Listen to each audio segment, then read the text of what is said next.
আমি তোমাদেরকে বলে রাখছি, আমি তোমাদের 5টা ক্লাসের মধ্যে সম্পূর্ণ আর্থিক বিবরণী A to Z শেষ করব। ঠিক আছে?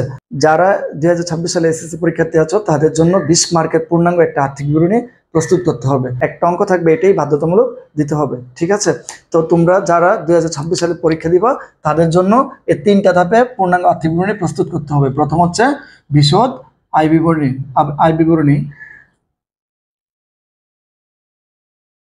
প্রথম হচ্ছে বিশদ আয় বিবরণী, দ্বিতীয় হচ্ছে কি মালিকানা সত্ত্ব বিবরণী, মালিকানা সত্ত্ব বিবরণী। 3 নম্বর হচ্ছে কি স্যার আর্থিক অবস্থার বিবরণী, আর্থিক অবস্থার বিবরণী। আচ্ছা আচ্ছা, তোমাদের আর্থিক বিবরণীর ভীতি দূর করার জন্য আমি তোমাকে একটা কথা বলি। তুমি শুধুমাত্র ধারাবাহিকভাবে আমার 5টা ক্লাস দেখবে। এই 5টা ক্লাসে আমি তোমাকে আশ্বস্ত করি যে ইনশাল্লাহ তোমার 95% এটা শেষ হয়ে যাবে। এখন কিভাবে শেষ হবে, কিভাবে কি করতে হবে, ওইটার জন্য আমি তোমাকে সাপোর্ট দিব। তাহলে দেখো, এটা নিয়ে তুমি যতটা বই করো, এই আর্থিক বিবরণী নিয়ে তুমি যতটা বই করো, আসলে এটা বইয়ের কোনো কিছুই না। ঠিক আছে? এখানে 3টা ধাপ। প্রথম হচ্ছে কি বিশদ আয় বিবরণী, পরে হচ্ছে মালিকানা সত্ত্ব বিবরণী, তৃতীয়ত হচ্ছে কি আর্থিক অবস্থার বিবরণী। তো এখানের মধ্যে বিশদ আয় বিবরণী, বিশদ আয় বিবরণীর মধ্যে কি বসে, কোন ধরনের লেনদেন বসে, তোমাকে এটা তুমি যদি এটা জানো, এবং মালিকানা সত্ত্ব বিবরণীতে কি কি বসে, আর্থিক অবস্থার বিবরণীতে কি কি বসে, যদি তুমি এই প্রত্যেকটা টপিক ভালোভাবে জানো, প্রত্যেকটা লেনদেন চিনো, সেক্ষেত্রে তোমার আর কোনো সমস্যা নেই। তোমাকে আমি ছোট্ট একটা উদাহরণ দিই। মনে করো এই আর্থিক বিবরণীটা হচ্ছে কি, এটা একটা ঝুড়ি, এটা কি একটা ঝুড়ি। এই ঝুড়ির মধ্যে অসংখ্য অসংখ্য কি আছে, অসংখ্য লেনদেন থাকে, অসংখ্য লেনদেনের জের থাকে। ঠিক আছে? তাহলে তোমাকে কি করতে হবে, আমি তোমাকে বলছিলাম না বেসিক ক্লাসে আমাদের হিসাব বিজ্ঞানের মূল উপাদান কয়টা, টোটাল আমরা যখন হিসাব সমীকরণ বর্ধিত রূপটা দেখি ওইখানে টোটাল কয়টা পাই, 6টা উপাদান পাই। এর মধ্যে আমি 6টা উপাদান তোমাদের বেসিক ক্লাসে আলোচনা করেছিলাম। ওইখানে কি কি ছিল স্যার? ওইখানে ছিল আয়, ওইখানে ছিল ব্যয়, তাই না? ওইখানে ছিল মূলধন, ওইখানে ছিল সম্পদ, ওইখানে ছিল কি স্যার দায়, ওইখানে ছিল কি উত্তোলন, তাই না? তো দেখো এই আয় ব্যয়, শুধুমাত্র আয় ব্যয় দ্বারা তুমি বিশদ আয় বিবরণী প্রস্তুত করবে। কি তৈরি করবে? বিশদ আয় বিবরণী প্রস্তুত করবে। আর মূলধন, এই মূলধন দ্বারা কি তৈরি করবে? মালিকানা সত্ত্ব বিবরণী। শুধু কি মূলধন দ্বারা না, মালিকানা সত্ত্বকে প্রভাবিত করে এমন উপাদানগুলো নিয়ে করবে। মনে রাখবে, একটা প্রশ্নের মধ্যে, একটা উদ্দীপকের মধ্যে মালিকানা সত্ত্বকে প্রভাবিত করে সর্বোচ্চ 2টা বা 3টা উপাদান। যখন আমরা মালিকানা সত্ত্ব বিবরণী তৈরি করব, ওইখানে তোমার সর্বোচ্চ 2টা বা 3টা উপাদান মালিকানা সত্ত্বকে প্রভাবিত করবে, এর বেশি না। ঠিক আছে? যদিও কেন আর কেন 2টা 3টা করবে, কারণ আমরা যখন বিশদ আয় বিবরণী ফিগারটা বের করে ফেলবো, এর পরিমাণটা বের করে ফেলবো, ওইটার উত্তরটাই আমরা কি আর্থিক মালিকানা সত্ত্ব বিবরণীতে আমরা যুক্ত করতে পারবো। আচ্ছা, তারপর দেখো এই যে দায় সম্পদ, এই দায় সম্পদ শুধু বসে কোথায়? আর্থিক অবস্থার বিবরণীতে। তাহলে স্যার কি বললাম? বিশদ আয় বিবরণী, আজকে টপিকটা হচ্ছে কি তোমাদের বিশদ আয় বিবরণী। এই বিশদ আয় বিবরণী, বিশদ আয় বিবরণী, এই বিশদ আয় বিবরণী প্রস্তুত করার জন্য আমরা শুধুমাত্র আয় এবং ব্যয়ের দিকে ফোকাস করব। আচ্ছা বলো তো, একটা উদ্দীপকের মধ্যে তোমার এসএসসি পরীক্ষা বা টেস্ট, প্রি টেস্ট, বা তোমাদের এখানে অর্ধবার্ষিক, বার্ষিক যতগুলো তোমরা পরীক্ষা দিচ্ছ বা দিবা, হ্যাঁ, আচ্ছা তুমি বলো তো একটা আর্থিক বিবরণীর মধ্যে সর্বোচ্চ কতটা হিসাবের জের থাকে? মানে তোমাকে আর্থিক বিবরণী প্রস্তুত করার জন্য তোমাকে একটা র্যামিল দেওয়া হয়, র্যামিলের যে উপাদানগুলো থাকে সবগুলোই কি খতিয়ানের জের না? খতিয়ানের জের। আচ্ছা তুমি বলো তো এখানে কয়টা দেওয়া থাকে? সর্বনিম্ন 10টা, সর্বোচ্চ 16 থেকে 17টা, এর বেশি উপাদান দেওয়া থাকে? দেওয়া থাকে না। আচ্ছা বলো তো, যদি এই 6 ধরনের হিসাব হয়ে থাকে, এখানে 16টা লেনদেনের মধ্যে একটা উপাদান কয়টা করে পড়বে? সর্বোচ্চ 4টা করে বা 5টা করে, আবার কোনোটা পড়বে 2টা, কোনোটা পড়বেই না, এরকম হবে না? অবশ্যই হবে। তাহলে তুমি যদি তোমার এখানে 15-16টা লেনদেনকে তুমি চিনো, যদি ভালোভাবে চিনতে পারো, তখন তুমি কিন্তু বুঝতে পারতেছো যে আমি যখন বিশদ আয় বিবরণী প্রস্তুত করব, বিশদ আয় বিবরণীতে শুধুমাত্র আয় আর ব্যয় বসবে, অন্য কিছু কি বসবে? অবশ্যই বসবে না। মালিকানা সত্ত্ব বিবরণীতে মালিকানা সত্ত্বের উপাদানগুলো বসবে। তারপরে আমাদের এখানে কি আর্থিক অবস্থার বিবরণীতে কি বসবে স্যার? সম্পদ এবং দায়গুলো। বাকি কিছু বসবে? বসবে না। তাহলে আজকের টপিকটা হচ্ছে কি আমাদের বিশদ আয় বিবরণী। এই বিশদ আয় বিবরণীর মধ্যে আমরা কি করি স্যার? শুধুমাত্র আমরা কি করি? শুধুমাত্র আয় ব্যয় নিয়েই আলোচনা করি। আলোচনা না মানে এই ধরনের আয় ব্যয়ের যতগুলো লেনদেন আছে সবগুলোই আমরা এখানে কি করি? লিপিবদ্ধ করি, তাই না? তাহলে চলো আমরা আমাদের পার্ট শুরু করি। তো আজকে আমরা দেখবো কি বিশদ আয় বিবরণী। আমি আশা রাখি তোমরা বিশদ আয় বিবরণীর আমার এই একটা ক্লাসের পরে তোমাদের আর কোনো সমস্যা থাকবে না, কথা বলবো না। দেখো আজকের পার্ট হচ্ছে কি আমাদের বিশদ আয় বিবরণী।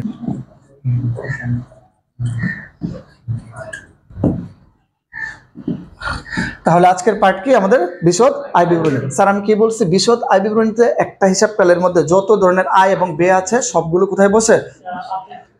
বিশদ আয় বিবরণীতে।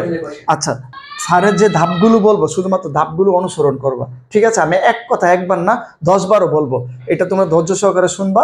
একটাই কারণ কি জানো, মানে আমি কেন এটা বলবো, যেন আমি ক্লাস শেষ হওয়ার সাথে সাথে তোমাদের মুখস্থ হয়ে যায়, ঠিক আছে? তো দেখো বিশদ আয় বিবরণী আমি এটাকে দুইটা ধাপে তোমাদেরকে শিখাবো। প্রথম আমি শিখাবো তোমরা কিভাবে মোট মুনাফা নির্ণয় করবে। দ্বিতীয় ধাপে শিখাবো তোমরা কিভাবে নিট মুনাফা নির্ণয় করবে, ঠিক আছে? নিট মুনাফা নির্ণয় করবে। তাহলে স্যার কি বললাম, বিশদ আয় বিবরণীকে আমি দুইটা ভাগে ভাগ করে ফেললাম। প্রথম ধাপে আমি শিখাবো মোট মুনাফা, পরের ধাপে নিট মুনাফা। সবসময় তার মোট মুনাফা বের হবে না, সবসময় নিট মুনাফা বের হবে না, ক্ষতিও বের হতে পারে।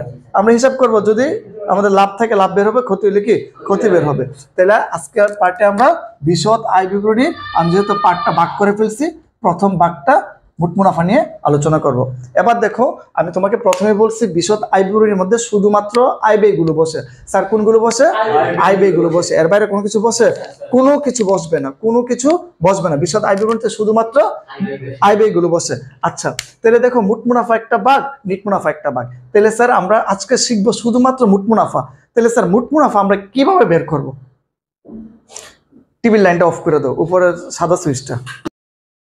আচ্ছা, তো দেখো আমি এখন যেহেতু বিশদ আয় বিবরণী প্রস্তুত করতেছি, বিশদ আয় বিবরণীকে আবার আমি দুইটা ভাগে ভাগ করে দিচ্ছি, মোট মুনাফা নিট মুনাফা।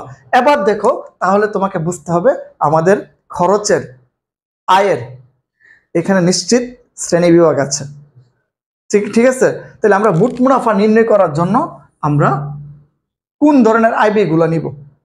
আমরা তো ভালোভাবেই জানি, আমি তো তোমাদের যেহেতু বেসিক ক্লাসে আলোচনা করা হয়েছে, আমরা অলরেডি জেনে গেছি আমাদের আয় দুই ধরনের, একটা প্রত্যক্ষ আয় একটা পরোক্ষ আয়, একটা প্রত্যক্ষ আয় একটা পরোক্ষ আয়।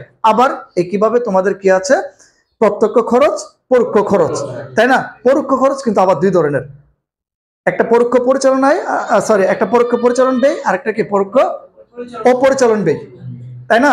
তাহলে আমরা মোট মুনাফা নির্ণয়ের জন্য আমরা যেটা ব্যবহার করব প্রত্যক্ষ আয় ব্যয়। কি নিব? শুধুমাত্র প্রত্যক্ষ আয় ব্যয়, প্রত্যক্ষ আয় ব্যয় আমরা কি নিব স্যার? শুধুমাত্র কি নিব? প্রত্যক্ষ আয় ব্যয়। আমরা মোট মুনাফার জন্য প্রত্যক্ষ আয় ব্যয় নিব। মনে রাখবা, তোমাদের সহজ একটা কথা বলি, প্রত্যক্ষ আয় মাত্র দুইটা, সেবামূলক প্রতিষ্ঠান হলে সেবা আয়, আর কি ক্রয় বিক্রয় প্রতিষ্ঠান হলে কি বিক্রয়, অর্থাৎ পণ্য বিক্রি করে, পণ্য দ্রব্য বিক্রি করে যে আয়টা হয়। তো দেখো তাহলে প্রত্যক্ষ খরচ কাকে বলে? একটা পণ্য দ্রব্য বা সেবা সামগ্রী ক্রয় বা উৎপাদনের সাথে সরাসরি সম্পৃক্ত সকল খরচকেই প্রত্যক্ষ খরচ বলে। বুঝতে পেরেছো? তাহলে আমি যদি তোমাকে প্রত্যক্ষ খরচটা, আমি 100 পিস ল্যাপটপ চীন থেকে আমদানি করব, তো এটার জন্য আমি যে একটা বড় একটা অ্যামাউন্ট দিব, ধরো মালের জন্য, ধরো প্রত্যেকটা ল্যাপটপের দাম 10,000 টাকা করে, 100টা ল্যাপটপের দাম কত? 10 লাখ, তাই না? ধরো আমি যে 10 লাখ টাকা প্রদান করবো, এটা হচ্ছে কি মালের দাম। তো এটাকে আমি মালের দাম দিলেই কি এটা এখানে চলে আসছে? না, এটা আনতে গিয়ে আমার যতগুলো খরচ হবে, তাই না? তাহলে আমি তোমাকে বলি, এটা আনার জন্য তুমি প্রথমে চিন্তা করবা, স্যারের একটু তোমাকে বলি শোনো, তোমাকে এটা মনে রাখার জন্য তুমি প্রথমে চিন্তা করবা, স্যার আমি এত দূরের থেকে মালটা আনবো, চীন থেকে মালটা আনবো, মালের তো একটা ঝুঁকি আছে। প্রথমে কি করলা, কি মালের বীমা, এটা কিন্তু পণ্যের বীমা বা মালের বীমা, আবার এটাকে আমরা নৌ বীমাও বলে থাকি, বুঝছো?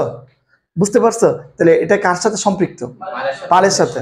আচ্ছা, এটা তুমি বলো তো, আমি যদি এটা ধরো আমার অফিস কোথায়? ব্রাহ্মণবাড়িয়াতে ল্যাপটপটা পৌঁছে যায়, তাহলে কি বীমার মেয়াদ আর থাকবে? কার্যকর থাকবে? আবার নতুন করে আনলে আবার নতুন করে করতে হইব।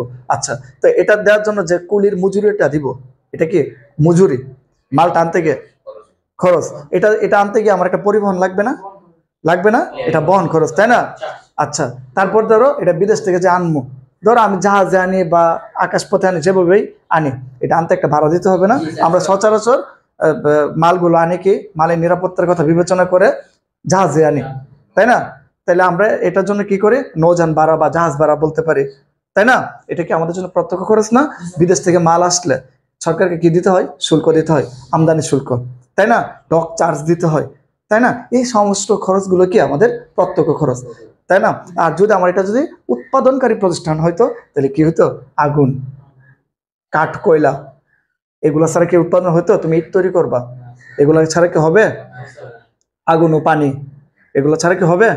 হবে না। কিন্তু এগুলো হচ্ছে কি প্রত্যক্ষ খরচ, অর্থাৎ একটা পণ্য দ্রব্য বা সেবা সামগ্রী ক্রয় বা উৎপাদনের সাথে সরাসরি সম্পৃক্ত যে খরচটা, এটাই কি প্রত্যক্ষ খরচ। বুঝতে পেরেছো? বুঝছো? আমরা কিন্তু খরচের ক্লাসিফিকেশন এর আগে দেখছিলাম আমাদের বেসিক ক্লাসে, আমি আবার কথাটা মনে করে দিলাম তোমাদেরকে, এই জন্য তোমরা যেন ওই ক্লাসগুলো দেখো। আচ্ছা, তারপর দেখো আমরা আমি কি বললাম, প্রত্যক্ষ আয় ব্যয়গুলো নিয়ে আমরা মূলত মোট মুনাফা নির্ণয় করব। আচ্ছা, তাহলে মোট মুনাফা জিনিসটা কি? মোট মুনাফা জিনিসটা কি? একটা পণ্য দ্রব্য বা সেবা সামগ্রী ক্রয় বিক্রয় করে যে লাভটা হয়। ধরো কথার কথা, তুমি কি করছিলা, এদিকে তাকাও, তুমি কি করছিলে, চীন থেকে 10 লাখ টাকা ল্যাপটপ আনছো। কি করছো? চীন থেকে 10 লাখ টাকা ল্যাপটপ, সরি, চীন থেকে 10 লাখ টাকা ল্যাপটপ কিনছে। এটা আনতে গিয়ে আরো আনুষঙ্গিক খরচ গেছে 2 লাখ, মোট কত হইলো?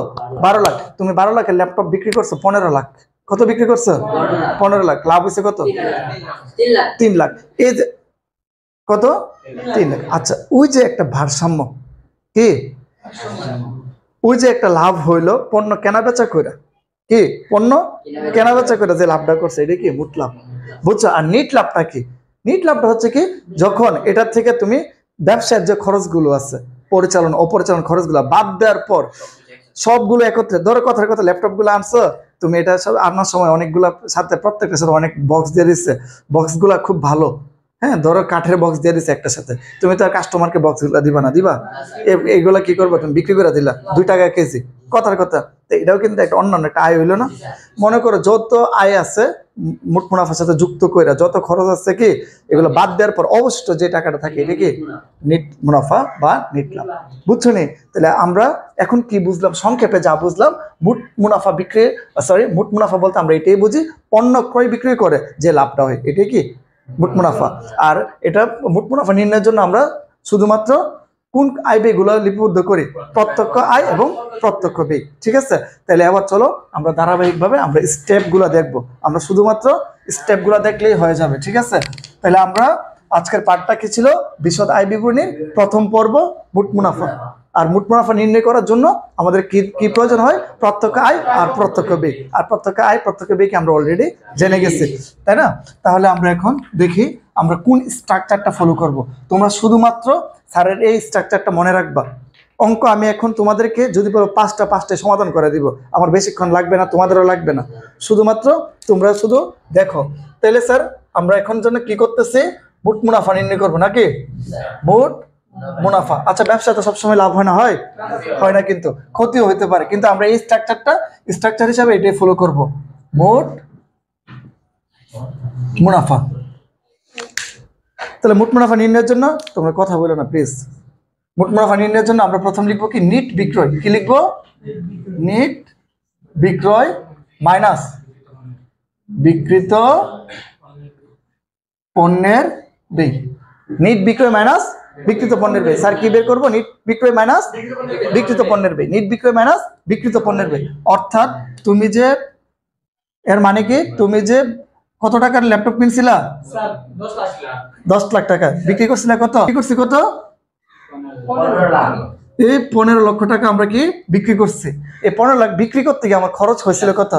টোটাল খরচ হয়েছিল কত? বিক্রিত পণ্যের ব্যয় 12 লাখ টাকা। কত হয়েছিল? 12 লাখ টাকা। কারণ ল্যাপটপ কিনছিলাম 10 লাখ, আনুষঙ্গিক খরচ 2 লাখ। তাহলে আমার বিক্রিত পণ্যের ব্যয় কত বের হয়েছিল স্যার? তাহলে আমার লাভ হয়েছে কত? 3 লাখ। এটি হচ্ছে কি আমাদের নিট লাভ। নিট লাভ না, এটা হচ্ছে আমাদের মোট লাভ অথবা মুনাফা, একই কথা। এই মুনাফা ক্ষতি কিভাবে? লাভ থাকলে তার ক্ষতি হয় না। বুঝছো নাকি বুঝো নাই? তাহলে আমি আবার টপিকটা আমি আবার বলি, দেখো এটা আমি আবার তোমাদেরকে দেখাই। তাহলে আজকের পর্বে আমরা দেখতেছি কি, মোট মুনাফা। মোট মুনাফাটা হচ্ছে কি আমাদের বিশদ আয় বিবরণী প্রথম পর্ব। আর মোট মুনাফা প্রস্তুত করার জন্য আমি তোমাদেরকে কি বলছিলাম, সকল প্রত্যক্ষ আয় এবং প্রত্যক্ষ ব্যয়গুলো হবে, তাই না? আর মোট মুনাফা জিনিসটা যেন কি একটা পণ্য দ্রব্য বা সেবা সামগ্রী ক্রয় বিক্রয় করে যে লাভটা হয় এটা হচ্ছে কি মোট মুনাফা, বা যদি তোমার ক্ষতি বের হয় ক্ষতি বের হবে, তাই না? মোট ক্ষতি।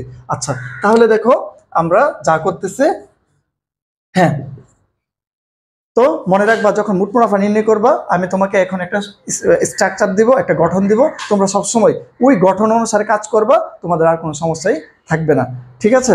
তাহলে দেখো আমরা প্রথম মোট মুনাফা ধরে আমরা কি বের করব, মোট মুনাফা বা কি মোট ক্ষতি, তাই না?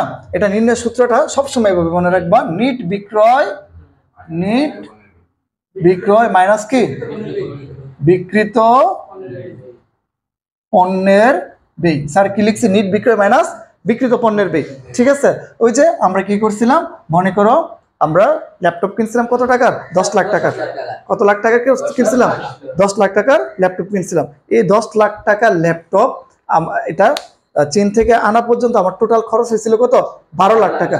কিন্তু আমরা বিক্রি করছি কত, 15 লাখ টাকা। কত, 15 লাখ টাকা। আচ্ছা, মাইনাস বিক্রিত পণ্যের ব্যয় কত, 12 লক্ষ টাকা। তাহলে আমার যে এটা ক্রয় বিক্রয় করে যে লাভটা হলো কত, 3 লাখ টাকা। এটা হচ্ছে কি আমার মোট মুনাফা। এটা কি মোট মুনাফা, তাই না? আচ্ছা, যদি বিষয়টা এমন হইতো আমি এখানে এটা আমার খরচ হয়েছিল কত, ধরো কত টাকা, 12 লক্ষ টাকা, কিন্তু বিক্রি করছি 11 লক্ষ টাকা। কত, 11 লক্ষ টাকা। তাহলে আমার এখানে কত বেরোছে, 1 লাখ টাকা কি ক্ষতি। অর্থাৎ আমরা এই স্ট্রাকচারটা ফলো করলে অটোমেটিক আমার লাভ বা ক্ষতি বের হয়ে যাবে। আর আমরা জানি যদি ক্রয় মূল্য বেশি হয় এবং ক্রয় মূল্য কম হয় এবং বিক্রয় মূল্য বেশি হয়, আমার এটা লাভ হয়, তাই না? আচ্ছা, এবার তোমরা যা দেখবা, হ্যাঁ, এখন আমরা দেখব তোমাদের মাথার মধ্যে একটা প্রশ্ন ঘুরতে পারে, তাহলে স্যার নিট বিক্রয় আমরা কেন বিক্রয় লিখলাম না, কেন নিট বিক্রয় লিখলাম? নিট বিক্রয় কি? আচ্ছা, নিট বিক্রয় আমি বলি, যখন আমাদের যে বিক্রয়টা থাকবে, আমাদের প্রশ্নপত্রে যে বিক্রয়টা থাকবে, এই বিক্রয়টাকে হ্রাস বৃদ্ধি করে এমন লেনদেনগুলো আমরা কি করব, বিক্রয়ের সাথে যোগ করব। যোগ বিয়োগ করার পর অবশিষ্ট যে টাকাটা বের হবে এটা হচ্ছে কি নিট বিক্রয়। আমি তোমাকে ছোট্ট একটা উদাহরণ দিই। তোমাকে যদি প্রশ্ন করা হয় তোমার নিট ঈদ বোনাস কত, নিট মানে কি, মানে তোমার অবশিষ্ট কত টাকা, মানে শেষ। হ্যাঁ, আচ্ছা, মনে করো তুমি নামাজ পড়ে আসছো, নামাজ পড়ে আসার পর তোমার আব্বু আম্মুর সালাম করছো, করার পর তুমি ঈদ বোনাস পাইছো 1000 টাকা। কত পাইছো, 1000। কত পাইলা, 1000। আচ্ছা, তুমি কিছুক্ষণ পরে বাসা থেকে বেরোয়া তুমি তোমার প্রতিবেশী যারা আছে তাদের ঘরে গেলা, হ্যাঁ, ঈদের আনন্দ ভাগাভাগি করার জন্য। তো ওইখানে যাওয়ার পর ধরো তোমার কাকা তোমাকে কি করলো, 200 টাকা ঈদ বোনাস দিল। তাহলে তোমার ঈদ বোনাস বাড়লো নাকি কমলো, বাড়ছে, তাই না? তারপরে তুমি আবার অন্য একটা বাসায় গেলা, ওইখানে কি করলো, ওইখানে তোমাকে 500 টাকা দিল, বাড়লো না, ঈদ বোনাস বাড়ছে। তুমি যে বাইরে ছিলা থাকা অবস্থায় তোমার মামা তোমাকে 500 টাকা ঈদ বোনাস দিয়ে গেছে, যেটা তুমি জানতা না। হ্যাঁ, পরে যখন বাসায় আসছো, আসার পর তোমার আম্মু তোমাকে ওই 500 টাকাটা দিল, তখন তোমার ঈদ বোনাসটা বাড়লো নাকি কমলো, বাড়লো। এখন মনে করো তুমি কি করলা, তোমার ছোট ভাইকে এখান থেকে 200 টাকা দিয়ে দিলা, কমছে। তো অবশিষ্ট তোমার কাছে কিন্তু একটা ফিগার থাকবে, যে টাকাটা থাকবে এটাই হচ্ছে কি তোমার নিট ঈদ বোনাস। বিক্রয়ের ক্ষেত্রেও কি, মানে বিক্রয়টাকে হ্রাস বৃদ্ধি করে এমন উপাদানগুলো যোগ বিয়োগ করার পর অবশিষ্ট যেটা থাকবে এটা হচ্ছে কি তোমার নিট বিক্রয়। তাহলে কোনগুলো হতে পারে? For example, it increases or decreases sales. What will I do with such elements for you? I will provide an image right now. আচ্ছা, তো আমি মুখে একটু বলে দিই। এটা হচ্ছে কি, ধরো বিক্রয় তোমার ইয়াতে রেয়া মিলে দেওয়া আছে কত, 1 লাখ টাকা। কত দেওয়া, 1 লাখ টাকা। কত দেওয়া স্যার, 1 লাখ টাকা। আচ্ছা, বিক্রয়কে বৃদ্ধি করছে ধরো অলিখিত বিক্রয়, মানে তুমি একটা বিক্রয় করছিলা, এটা লিখছো না, এটা কি করছো না, হিসাবের খাতায় লিখছো না, তাহলে এটা কি বেড়ে আছে না, এটা কি বেড়ে আছে তো না, এটা বাড়াতে হবে। বাকি, হ্যাঁ, বাকিতে বিক্রয়, এটাও কি এটার সাথে যুক্ত হবে, বিক্রয়ের সাথে। তারপর মনে করো তুমি বিক্রয় মূল্যে পণ্য উত্তোলন করছো, কি করছো, বিক্রয় মূল্য কি পণ্য উত্তোলন করছো, তাহলে বাড়বে নাকি কমবে, বিক্রয় মূল্যে পণ্য উত্তোলন করলে অবশ্যই বাড়বে, বিক্রয় বাড়বে। কেন? তুমি যদি বিক্রয় মূল্যে পণ্য উত্তোলন করো তাহলে তো উত্তোলন ডেবিট, বিক্রয় ক্রেডিট, কারণ বিক্রেতা সর্বাধিক ক্রেডিট দিয়ে বসে। তাহলে তোমার এখানে বিক্রয়ের আর হিসাব আসলো, তাহলে বিক্রয় বাড়লো নাকি কমলো? বাড়লো, বুঝছো? তারপরে বললো তোমার এখানের মধ্যে বিক্রয় ফেরত, বিক্রয় ফেরত হলে কি এটা কমবো, বিক্রয় বাট্টা থাকলে কি বিক্রয়টা কমবে, তাই না? বিক্রয় ব্যাট থাকলে কমবে। মনে রাখবে ব্যাটের ক্ষেত্রে ব্যাট সবার শেষে বাদ দিতে হবে। যারা একাদশ দ্বাদশ শ্রেণীতে আছো তাদের জন্য এটা গুরুত্বপূর্ণ, বুঝতে পেরেছো? তাহলে আমরা কি বুঝলাম স্যার? নিট বিক্রয় থেকে আমরা বিক্রিত পণ্যের ব্যয়টা যখন বাদ দিয়ে দিব তখন আমাদের কি বের হয়ে যাবে স্যার? কি বের হবে? মোট মুনাফা বের হবে। ঠিক আছে, এবার তোমাদের কাছে একটা প্রশ্ন আসতে পারে, তাহলে স্যার বিক্রিত পণ্যের ব্যয় কিভাবে নির্ণয় করব? বিক্রিত পণ্যের ব্যয় কিভাবে নির্ণয় করব? দেখো, বিক্রিত পণ্যের ব্যয় নির্ণয় করার জন্য তোমাদের জন্য একদম সহজ আমি একটা ধাপ লিখে দিচ্ছি। প্রথম লিখবা প্রারম্ভিক মজুদ। কি লিখবা? প্রারম্ভিক মজুদ পণ্য। তোমাদের তো মনে আছে আমরা যখন মোট মুনাফা নির্ণয় করব তখন এখানে শুধুমাত্র সকল প্রত্যক্ষ আয় ব্যয়গুলো লিপিবদ্ধ করব। আর আমাদের প্রত্যক্ষ আয়ের মধ্যে শুধুমাত্র একটাই, ক্রয় বিক্রয় প্রতিষ্ঠানের মধ্যে কি বিক্রয়টা হচ্ছে কি আমাদের আয়, এটা কি আয়, আর সেবামূলক প্রতিষ্ঠানের হচ্ছে সেবা আয়, তাই না? আর আমরা কি করব, যখন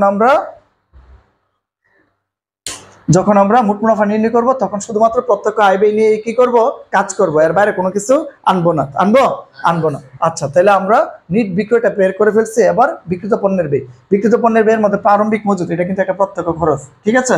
এটার সাথে আমরা কি যোগ করে দিব? যোগ নিট ক্রয়। কি যোগ করব? যোগ নিট ক্রয়। তারপর দেখো, না বহন না, স্যার কি বলে এটা আগে শোনো, কোনো মুখস্থ না, বুঝতে হবে। প্রথম হচ্ছে প্রারম্ভিক মজুদ যোগ কি নিট ক্রয়। তৃতীয় ধাপে আমরা করবো কি সকল প্রত্যক্ষ খরচ। সকল প্রত্যক্ষ খরচ সবসময় কি বহন থাকবে? সবসময় তো বহন থাকবে না, এই জন্য স্যার লিখেছি প্রত্যক্ষ খরচ। এই প্রত্যক্ষ খরচ কোনগুলো? একটা পণ্যদ্রব্য কিংবা সেবা সামগ্রী উৎপাদনের সাথে বা ক্রয়ের সাথে সরাসরি সম্পৃক্ত যেটা, এটাই কি প্রত্যক্ষ খরচ। যেমন আমি তোমাদেরকে লিস্টটা দিছিলাম, আবার তোমরা দেখতে পারো ইচ্ছে করলে, ঠিক আছে? আচ্ছা, তারপর আমরা যখন এই তিনটা একত্রে যোগ করব আমাদের বের হবে বিক্রয়যোগ্য পণ্যের ব্যয়। কি বের হবে? বিক্রয়যোগ্য পণ্যের ব্যয়। ধরো প্রারম্ভিক মজুদ 10 টাকা, নিট ক্রয় ধরো 40 টাকা, আর প্রত্যক্ষ খরচ মনে করো তোমার 20 টাকা, ঠিক আছে? হইলো কত? 70 টাকা। কত হইলো? 70 টাকা। তো এবার দেখো বিক্রয়যোগ্য পণ্যের ব্যয়, তুমি চাইলেই কি করতে পারবা? 70 টাকার মাল বিক্রি করতে পারবা। আমি তোমাকে একটু সহজে, যদি আরো সহজে বলি, মনে করো আজকে তোমার বাসায় দিনের বেলা ঘুম থেকে উঠে দেখছো কি তোমার ঘরে 100 টাকার আটা আছে। কত টাকার আটা আছে? এই আটা দিয়ে তোমার হয়ে যায়, কখনো হয়ে যায় আবার হয় না, হ্যাঁ, একসময় একটা রুটি বেশি কম বেশি হয়। আচ্ছা, তো তুমি কিছুক্ষণ পরে দেখলা কি সকাল সকাল তোমার বাড়িতে মেহমান উপস্থিত, হ্যাঁ, কিছু মেহমান আসছে, তুমি বাজার থেকে আরো 500 টাকার আটা আনলা। কত টাকার আটা আনছো? তাহলে মোট তুমি ইচ্ছে করলে কত টাকার আটা ব্যবহার করতে পারবা? কিন্তু দিন শেষে গিয়া দেখছো তোমার মেহমান টেমন খাওয়ার পরে তোমার ঘরে আরো 150 টাকার আটা রয়ে গেল। তাহলে তোমার মোট কত টাকার আটা আজকে খরচ হলো? 450 টাকা, তাই না? বুঝছো নি? অর্থাৎ এই 450 টাকার আটা দিয়ে তুমি এতজন মানুষকে খাওয়াইছো, তাই না? তো বিষয়টা হচ্ছে কি, আমাদের এখানে বিক্রিত পণ্যের ব্যয়টা হচ্ছে কি, বিক্রিত পণ্যের ব্যয়টা কি মানে তুমি 15 লাখ টাকা বিক্রি করতে গিয়ে তোমার কত টাকা খরচ করছো। তাহলে আমরা এখন চাইলেই কি করতে পারবো? বিক্রয়যোগ্য পণ্যের ব্যয় আমি চাইলেই 70 টাকার মাল আজকে বিক্রি করতে পারবো, কিন্তু আমি কত টাকার মাল বিক্রি করছি এটা আমাকে এখন জানতে হবে। তাহলে মাইনাস সমাপনী মজুদ। কি? সমাপনী মজুদ পণ্য। তাহলে সমাপনী মজুদ পণ্য, ধরো তোমার দিন শেষে গিয়ে দেখলে তোমার কাছে 20 টাকার আটা রয়ে গেল, বা আমার এখানে 20 টাকার মাল রয়ে গেল। তাহলে তুমি কত টাকার মাল বিক্রি করছো? 50 টাকার মালই এত টাকা বিক্রি করছো। তাহলে বিষয়টা কি বুঝছো নাকি বুঝো নাই? তাহলে আমাদের বিক্রিত পণ্যের ব্যয় কত হলো স্যার? 50 টাকা হচ্ছে কি তোমার বিক্রিত পণ্যের ব্যয়। এটা কি? সুতরাং বিক্রিত পণ্যের ব্যয়। তাহলে দেখো বিক্রিত পণ্যের ব্যয় আমরা কিভাবে নির্ণয় করবো? প্রারম্ভিক মজুদ যোগ নিট ক্রয় যোগ সকল প্রত্যক্ষ খরচ, তিনটা একত্রে যোগ করার পর যে টাকাটা বের হবে এটা নাম হচ্ছে কি বিক্রয়যোগ্য পণ্যের ব্যয়। আর এটা থেকে আমরা বাদ দিয়ে দিব কি সমাপনী মজুদ পণ্য, ঠিক আছে? তাহলে এই পুরাটা আমি যে এলোমেলো ভাবে হিসাবটা করছি এটাকে আমি সংক্ষিপ্ত ভাবে মানে সঠিকভাবে এখানে আমি লিপিবদ্ধ করি, আর এটা দেখে দেখে আমরা অঙ্কগুলা করব, ঠিক আছে? তাহলে স্যারে এখন আবার করি তোমাদেরকে একদম সংক্ষেপে এখানে যা লিখবো একদম সংক্ষেপে, তুমি দেখবে আমার বোর্ডে কতটুকু পর্যন্ত আসে, আমাকে আগে একটা বাইন্ডিং করে দাও কতটুকু আসে, কারণ আমি ভিডিও করবো, যদি নাই আসে তাহলে তার হইতো না। বলো কতটুকু পর্যন্ত আসে, আসছে না?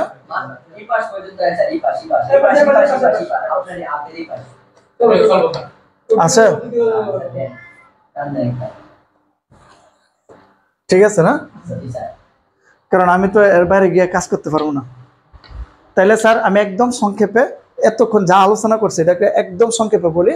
হ্যাঁ, আমরা তোমরা যারা 2026 সালে এসএসসি পরীক্ষা দিবে তাদের জন্য কিন্তু আর্থিক বিবরণী সম্পূর্ণ অ্যান্সার করতে হবে। একটা অঙ্ক দেওয়া থাকবে, একটাই সম্পূর্ণ করতে হবে। ওইটার মধ্যে 3টা ধাপ থাকবে। প্রথম ধাপে হচ্ছে বিশদ আয় বিবরণী, তারপরে মালিকানা সত্ত্ব বিবরণী, তারপরে কি আর্থিক অবস্থার বিবরণী। তো বিশদ আয় বিবরণীতে কি লিপিবদ্ধ হয়? সকল প্রকার আয় ব্যয়। আর আমি তোমাদের সহজে শেখার সুবিধার্থে আমি এটাকে কি করছি, বিশদ আয় বিবরণীকে 2টা ভাগে ভাগ করছি। কয়টা ভাগে ভাগ করছি? 2টা ভাগে। একটা হচ্ছে কি মোট মুনাফা, একটা কি নিট মুনাফা। স্যার আমাদের এই যে মোট মুনাফা এবং নিট মুনাফা কোনটার মধ্যে কোন ধরনের হিসাবগুলো বসে? হ্যাঁ, তোমাকে এটা মনে রাখতে হবে। আমরা যখন বিশদ আয় বিবরণী তৈরি করব, প্রথম ধাপে আমরা নির্ণয় করব মোট মুনাফা। আর মোট মুনাফা নির্ণয় করার জন্য আমাদের সকল প্রকার প্রত্যক্ষ আয় এবং প্রত্যক্ষ ব্যয়গুলো বসবে। ঠিক আছে? পণ্যদ্রব্য কিংবা সেবা সামগ্রী ক্রয় বা উৎপাদনের সাথে সরাসরি সম্পৃক্ত সকল খরচকে কি বলে? প্রত্যক্ষ খরচ বলে। ঠিক আছে? যেমন মালের বীমা বা নৌ বীমা, জাহাজ ভাড়া, ট্রাক ভাড়া, ডক চার্জ, আমদানি শুল্ক, তাই না? এই সবগুলোই কি আমাদের প্রত্যক্ষ খরচ। ঠিক আছে? তাহলে আমরা যখন আমরা কি করব, বিশদ আয় বিবরণী প্রথম পর্ব বা প্রথম পার্ট মোট মুনাফা নির্ণয় করব, তখন আমরা ছোট্ট একটা স্ট্রাকচার মনে রাখবো। স্ট্রাকচারটা হচ্ছে কি, আমরা প্রথম নির্ণয় করব কি নিট বিক্রয়। স্যার কি বের করব? নিট বিক্রয়। স্যার একটু মনোযোগ দেন।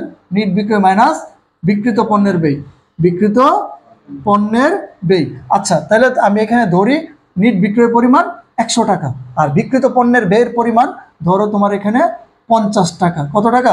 50 টাকা। তাহলে তোমার এখানে লাভ কত? মোট লাভ কত দাঁড়ালো স্যার? 50 টাকা। ঠিক আছে? এবার তোমাকে মাথার মধ্যে আসতে পারে নিট বিক্রয়টা কি? স্যার নিট বিক্রয়টা কি? হ্যাঁ, নিট বিক্রয় হচ্ছে কি, এদিকে তাকাও।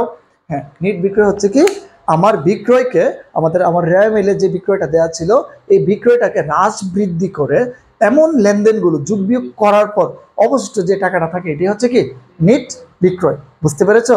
আর নিট বিক্রয়টা কি, তোমরা একটু তালিকাটা দেখে নাও।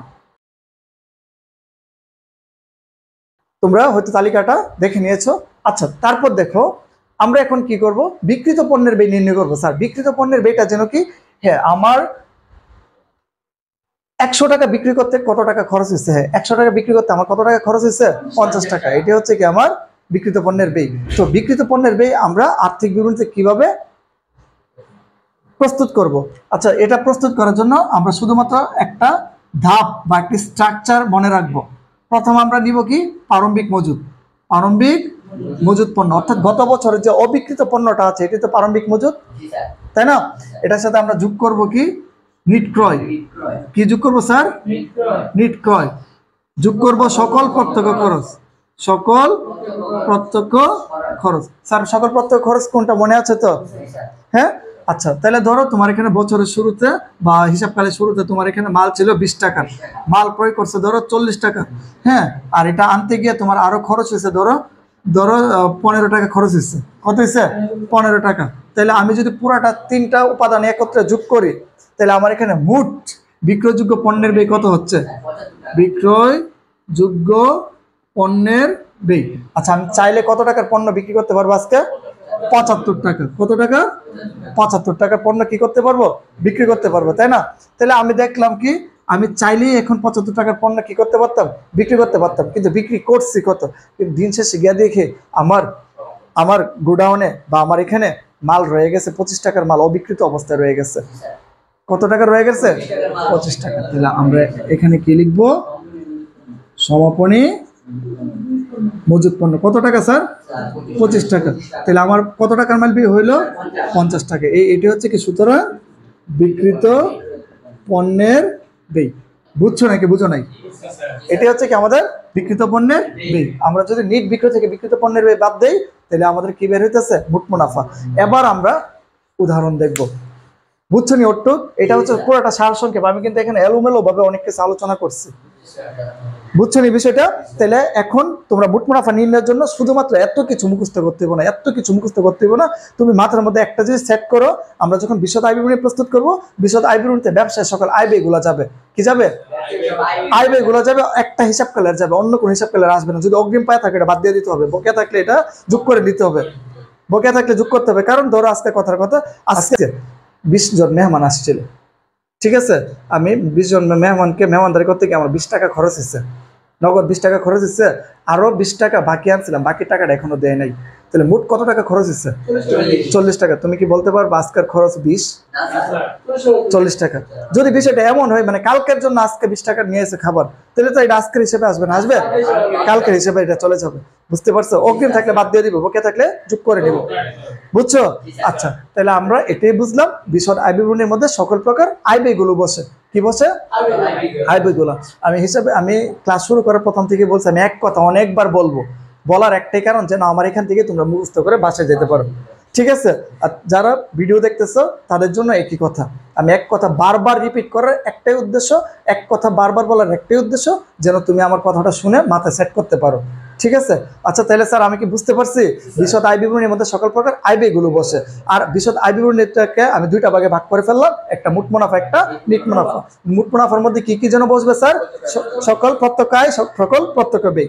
আর একটা ক্রয় বিক্রয় প্রতিষ্ঠানের প্রত্যক্ষ আয় হচ্ছে শুধুমাত্র বিক্রয়, আর সেবামূলক প্রতিষ্ঠান হলে কি? সেবা আয়। ঠিক আছে? ক্লিয়ার না? কোনো কোশ্চেন আছে? নাই। এবার দেখো বিক্রিত পণ্যের ব্যয়টা কিভাবে নির্ণয় করবো। বিক্রিত পণ্যের ব্যয়টা নির্ণয় করার জন্য শুধুমাত্র এই স্ট্রাকচারটা মনে রাখবা, প্রারম্ভিক মজুদ যোগ নিট ক্রয় যোগ সকল প্রত্যক্ষ খরচ। যখন এটা যোগ করবো বেরোবে কি?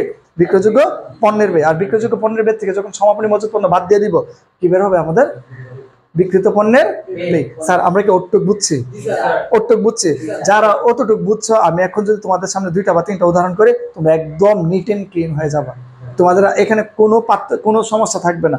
তোমরা দেখো, একটু ধৈর্য ধরে দেখো, তোমাদের কাছে সবার হয়তো মূল বইটা আছে নবম দশম শ্রেণীর, আর যারা একাদশ দ্বাদশ শ্রেণী, তোমাদের ক্ষেত্রে কিন্তু ভিন্ন কোনো কিছু না। একাদশ দ্বাদশ শ্রেণীর ক্ষেত্রে কোনো ভিন্ন নাই, শুধুমাত্র একটু পার্থক্য। হিসাব বিজ্ঞান দ্বিতীয় পত্র, যেটা যৌথ মূলধনী কোম্পানি আর্থিক বিবরণী, ওইটার মধ্যে শুধুমাত্র একটু পার্থক্য। আর এই পার্থক্য বিশদ আয় বিবরণীর মধ্যে কোনো পার্থক্য নাই, হুবহু সেম। এটা হচ্ছে কি, তোমার মালিকানা সত্ত্ব বিবরণীতে যাওয়ার পর এবং যখন আর্থিক অবস্থা বিবরণী প্রস্তুত করব, সংরক্ষিত আয় তহবিল তৈরি করব, তখন এই পার্থক্য দেখবা, এর আগে দেখবা না। সুতরাং নবম দশম একাদশ দ্বাদশ ওটুক সবার জন্য সমান, এখানে কোনো পার্থক্য নাই, কোনো পার্থক্য নাই, কোনো পার্থক্য নাই। ক্লিয়ার? আমি প্রশ্নটা আগে একটু দেখে নেই। হ্যাঁ, আশা করছি তোমরা প্রশ্নটা দেখে নিয়েছো। 156 পৃষ্ঠা নবম দশম শ্রেণীর বইয়ের। হ্যাঁ, উদাহরণ 2, আর্থি অ্যান্ড সন্সের হিসাব রক্ষক নিচের রেয়ামিলটি প্রস্তুত করেছেন। ঠিক আছে, এই যে আমরা একটা রেয়ামিল দেখতে পাচ্ছি, তোমরা আবার দেখে নাও, সবাই বইটা নিয়ে বসবে। তাহলে আমি এখানে লেনদেনগুলো পড়ি। এখানে পণ্য ক্রয় বিক্রয়, পণ্য ক্রয় এটা হচ্ছে কি? প্রত্যক্ষ খরচ। পণ্য ক্রয় হচ্ছে কি? প্রত্যক্ষ খরচ। বিক্রয় হচ্ছে কি? প্রত্যক্ষ আয়। পণ্য ফেরত, এটা হচ্ছে কি? পণ্য ফেরত। এখানে তোমার ডেবিটও টাকা দেওয়া আছে, ক্রেডিটও দেওয়া আছে, তাহলে এখানে আয়কেও হ্রাস করতেছে, ব্যয়কেও হ্রাস করতেছে। তারপর বেতন, এটা পরোক্ষ আয়, পরোক্ষ খরচ, এটা কি এখানে আসবে? আসবে না। তারপর পণ্য ফেরত, এই দুইটাই কি করে? আমাদের প্রত্যক্ষ আয় এবং প্রত্যক্ষ ব্যয়কে কি করতে? হ্রাস করতেছে। যেহেতু হ্রাস করতেছে, এই দুইটাই কি আসবে। তারপর দেখো বেতন, বেতন পরোক্ষ খরচ, এটা আসবে না? আসবে? আসবে না। তারপর হচ্ছে কি? আন্তঃপরিবহন, এটা প্রত্যক্ষ খরচ, কারণ মাল কেনার সাথে সরাসরি সম্পৃক্ত। তারপরে বহি পরিবহন, এটা বিক্রয় পরিবহন, প্রত্যক্ষ আয়ও না ব্যয়ও না, তাই না? এটা হচ্ছে কি? পরোক্ষ ব্যয়। আচ্ছা, বীমা প্রিমিয়াম, এটা পরোক্ষ ব্যয়। বিজ্ঞাপন খরচ পরোক্ষ ব্যয়। ব্যাংক জমা, চলতি সম্পদ, মূলধন। মালিকানা সত্ত্ব হিসাব, দেনাদার, চলতি সম্পদ, পাওনাদার, চলতি দায়, যন্ত্রপাতি, স্থায়ী সম্পদ কি? তারপর জমি কি? স্থায়ী সম্পদ। তারপরে আমাদের এখানে আছে কি? 10% ঋণ, এটা দীর্ঘমেয়াদী দায়। স্যার এই যে উপাদানগুলো, এর মধ্যে থেকে কি দেখো এতগুলো লেনদেন, আমরা যখন আলাদাভাবে সব আমরা যখন এটা আলাদা করে পড়ে ফেলছি, আমাদের কি অনেক বেশি সমস্যা এখন আর হইলো না। আমরা কিন্তু অলরেডি আয় ব্যয়গুলো আইডেন্টিফাই করে ফেলছি, তাই না? আর এখান থেকে কোনগুলো যাবে? প্রত্যক্ষ আয় ব্যয়গুলো বলে যাবে। তাহলে চলো আমরা শুরু করি। এটা শুরু করার জন্য আমরা কি করব? প্রথম স্কেল করে নিব। আচ্ছা, তাহলে আমরা সর্বপ্রথম কি বের করতেছি? না, প্রথম আমরা বের করব কি? মোট মুনাফা। তাহলে স্যার আমরা এখন কি করব, মোট মুনাফা। আর মোট মুনাফা নির্ণয় করার জন্য আমি তোমাদেরকে বলে দিচ্ছি কি সকল প্রত্যক্ষ আয় এবং কি প্রত্যক্ষ ব্যয়গুলো, শুধু এই দুইটাই কি লিপিবদ্ধ হবে, অন্য কিছু হবে হবে না। তাহলে আমরা প্রথম কি নিতেছি, নিট বিক্রয়। মোট মুনাফা নির্ণয়ের জন্য আমরা আমাদের মাথায় সবসময় এই স্ট্রাকচারটা মাথায় ঢুকাই ফেলবো, নিট বিক্রয় মাইনাস বিক্রিত পণ্যের ব্যয়, নিট বিক্রয় মাইনাস বিক্রিত পণ্যের ব্যয়। তাহলে প্রথম আমরা সর্বপ্রথম কোনটা নিব, নিট বিক্রয়। প্রথম কি নিব, নিট বিক্রয়। নিট বিক্রয় বের করব। তাহলে নিট বিক্রয় বের করতে চাইলে ওই যে ঈদ বোনাসের মতো, তাই না, আমরা দেখবো শুধু বোনাসটা কয়ে আছে। আচ্ছা তাহলে দেখো আমাদের এখানে বিক্রয়ের পরিমাণ কত দেওয়া, 2,90,000। কারণ বিক্রয় একটা আয়, যা মিলে সবসময় আয় কোন দিকে বসে, ক্রেডিট দিকে বসে। তাহলে আমরা এখানে কি লিখতেছি স্যার, শুধু বিক্রয়ের পরিমাণ কত দাঁড়ালো স্যার, 2,90,000। 2 লাখ কত, 90,000। তারপর দেখো নিচের লাইনে বলে দিচ্ছে কি, নিচের লেনদেন পণ্য ফেরত। পণ্য ফেরত ডেবিটও আছে, ক্রেডিট দিকেও আছে। তাহলে বিক্রয় যদি স্যার বলি, বিক্রয় যদি ক্রেডিট দিকে বসে, তাহলে বিক্রয় ফেরত আয়টা হ্রাস হলো, মালিকানা সত্ত্ব কমলো, তাহলে সে কোন দিকে বসবে, ডেবিট দিকে। তাহলে আমাদের এখানে ডেবিট দিকে কত টাকা দেওয়া আছে, ফেরত।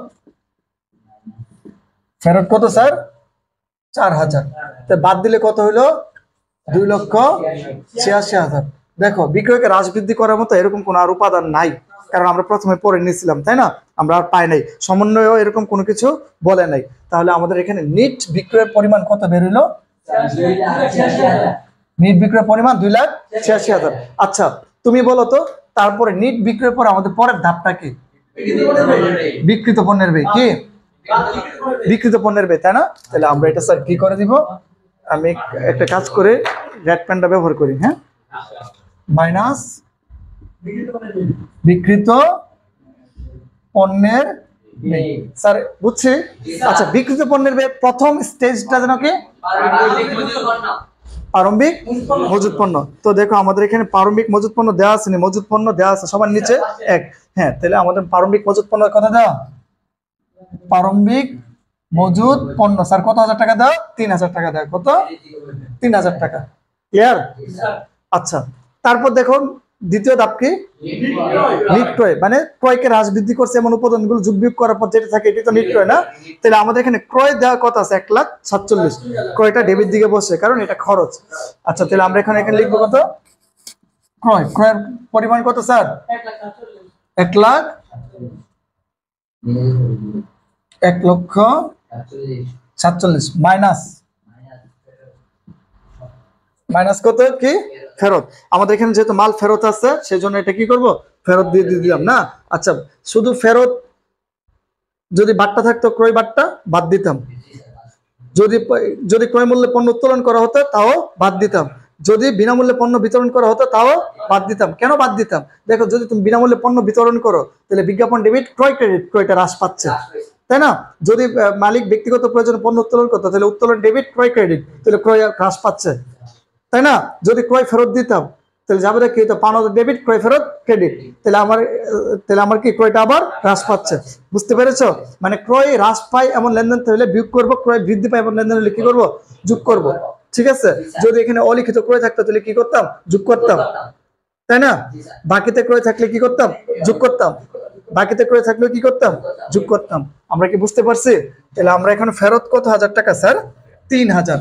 কত হাজার, 3,000। বাদ দিলে কত হবে, 1,40,000। স্যার এটার নাম হতো নিট ক্রয়, নিট ক্রয়। এখন প্রশ্ন করতে পারি স্যার আমরা কি এটা লিখবো, হ্যাঁ লিখো, তুমি তো ধারাবাহিক যেত না কেন, দেখ লেখতে তো অনেক সুন্দর হয়, নিয়ম তুমি একদম পরিপূর্ণ হচ্ছে, এটা লেখার নিয়ম, কিন্তু তুমি যদি না লিখো এটা তোমার ব্যক্তিগত বিষয়। আচ্ছা তাহলে আমাদের এখানে কি হলো, প্রারম্ভিক মজুদ যোগ নিট ক্রয়, তারপরে কি করবো, সকল প্রত্যক্ষ খরচ। তাহলে স্যার প্রত্যক্ষ খরচ এখানে আসেনি, শুধু আন্তঃপরিবহন আছে, আর তো পাই নাই কারণ আমরা এর আগে পড়ছিলাম তো, আর নাই। তাহলে আমরা এখন লিখবো কি, আন্তঃপরিবহন। আন্তঃপরিবহন মানে কি, ক্রয় পরিবহন, আন্তঃপরিবহন মানে শুধু পরিবহন, আন্তঃপরিবহন মানে কি,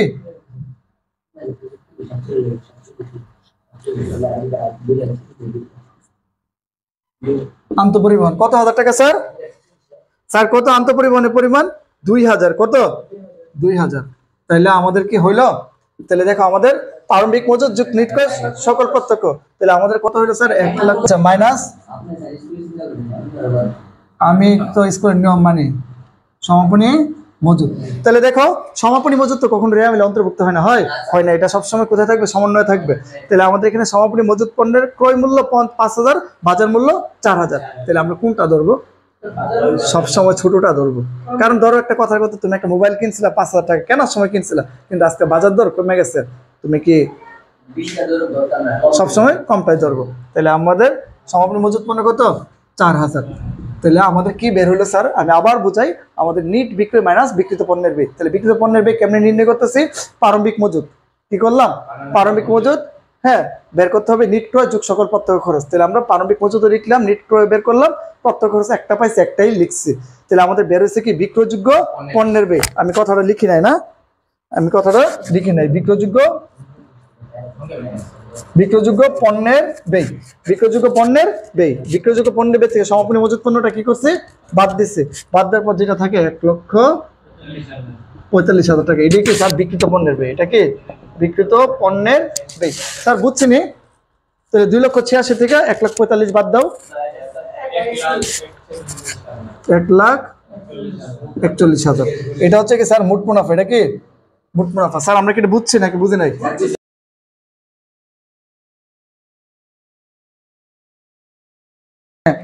আচ্ছা, তো দেখো আমরা 3 নাম্বারটা এখন দেখতেছি, অর্পণ ট্রেডার্স 2017 সালের। তা আমরা কি বের করবো এখন? এটার ক্ষেত্রে আমরা কি করব? শুধুমাত্র মোট মুনাফা। মোট মুনাফা নির্ণয় করতে হলে আমরা কি করতে পারি স্যার? আমরা কি করব? শুধুমাত্র প্রত্যক্ষ আয় এবং প্রত্যক্ষ ব্যয় নিয়ে কাজ করব, ঠিক আছে? আর কিভাবে এটা প্রতিস্থাপন করব, এই প্রত্যক্ষ আয় ব্যয় গুলো আমরা কিভাবে প্রতিস্থাপন করব, এটা সম্পূর্ণ এই নিয়ম অনুসারে করব। প্রথম লিখবো নিট বিক্রয়, পর বাদ দেবো কি? বিক্রিত পণ্যের ব্যয়। আর নিট বিক্রয় থেকে বিক্রিত পণ্যের ব্যয় নির্ণয় করার জন্য, এই আরে তার কথা বলে তো আমার মনোযোগ থাকে না। তাহলে আমরা নিট বিক্রয় থেকে বিক্রিত পণ্যের ব্যয় বাদ দিলে আমাদেরকে লাভ অথবা ক্ষতি কিছু একটা বের হবে, তাই না? তাহলে আমাদের নিট বিক্রয় মাইনাস বিক্রিত পণ্যের ব্যয়। আর বিক্রিত পণ্যের ব্যয়টা কিভাবে নির্ণয় করব? এই ধারাবাহিকভাবে প্রারম্ভিক মজুদ, দ্বিতীয় ধাপে বের করবো নিট ক্রয়, তারপর লিখবো সকল প্রত্যক্ষ খরচ। এই তিনটা যোগ করলে বের হবে কি? বিক্রয়যোগ্য পণ্যের ব্যয়। আর বিক্রয়যোগ্য পণ্যের ব্যয় থেকে আমরা সমাপনী মজুদ পণ্য বাদ দিব, আমাদের বের হয়ে যাবে কি? বিক্রিত পণ্যের ব্যয়, তাই না? তাহলে চলো আমরা শুরু করি। তাহলে আমরা এখন প্রশ্নটা একটু পড়ে নিই। প্রারম্ভিক মজুদ, প্রত্যক্ষ খরচ একটা পাইছি, পণ্য ক্রয় বিক্রয় প্রত্যক্ষ আয় ব্যয় পাইলাম, ডক চার্জ প্রত্যক্ষ খরচ পাইলাম, আন্তঃপরিবহন প্রত্যক্ষ খরচ পেলাম, বই পরিবহন এটা পরোক্ষ খরচ, কমিশন প্রাপ্তি এটা একটা অন্যান্য আয়, বেতন, বেতন হচ্ছে কি? পরোক্ষ ব্যয় না, বা পরোক্ষ খরচ, বিজ্ঞাপন পরোক্ষ খরচ, 10% বিনিয়োগ, দীর্ঘমেয়াদী বিনিয়োগ, হাতে নগদ একটা চলতি সম্পদ, দেনাদার পাওনাদার আসবে না, তাই না? আমদানি শুল্ক একটা প্রত্যক্ষ খরচ আসবে, তাই না? মনিহারি একটা খরচ আসবে না। অফিস খরচ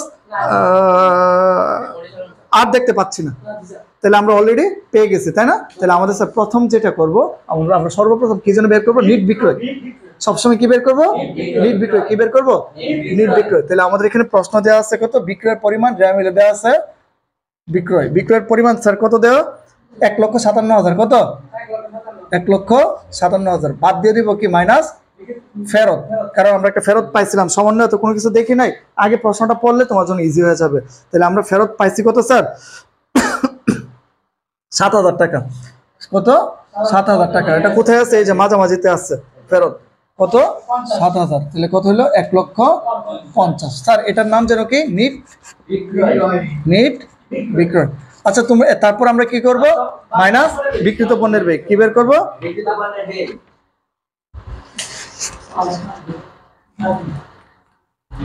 বিক্রিত পণ্যের ব্যয়। স্যার বিক্রিত পণ্যের ব্যয় প্রথম যে কাজটা যেন করি, প্রথমে কি লিখি আমরা? প্রারম্ভিক মজুদ পণ্য। কি লিখি? প্রারম্ভিক মজুদ পণ্য। আচ্ছা কথার কথা, অঙ্কে প্রারম্ভিক মজুদ পণ্য দেওয়া নাই, কি করবো? লিখবো না, তাই না? আবার নেব মানে লেখা খালি ফলায় রাখো, দরকার নাই, লিখবোই না, এরকম কথা কয় না। কারণ এটাতে আমরা রেসপন্স, এটাতে আবার আপলোড দিব, তোমরা লিখোই করুক। কারণ ওই কথা আছে না, তে কিতা পড়া, তে তো বুঝতে পারে না, তে হুদা ল্যাপটপ দেখে পড়া, কোনে কত বল। হ্যাঁ বুঝছে। আচ্ছা এই একটু চুপ, কথা কয় না তো।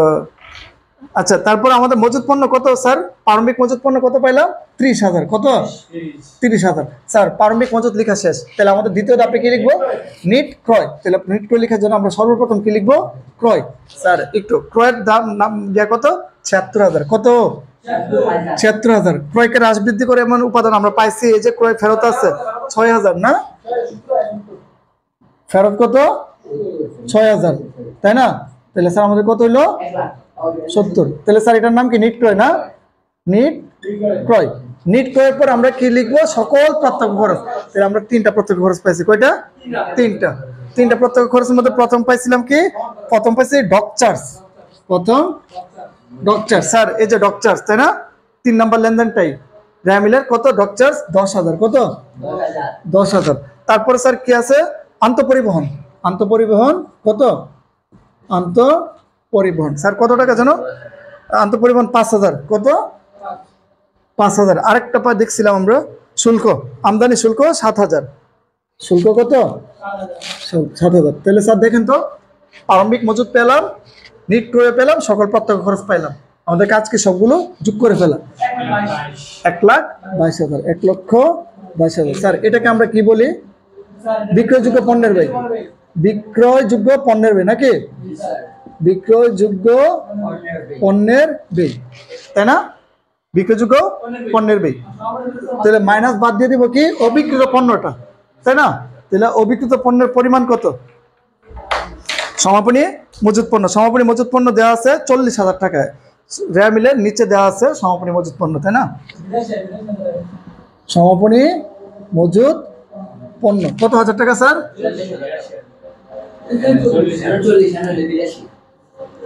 82,000। তাহলে স্যার এটার নাম যেন কি? সুতরাং বিক্রিত পণ্যের ব্যয়। সুতরাং বিক্রিত পণ্যের ব্যয়। স্যার আমরা যখন এটা বাদ দিব কত বেরোবে? 68,000 টাকা।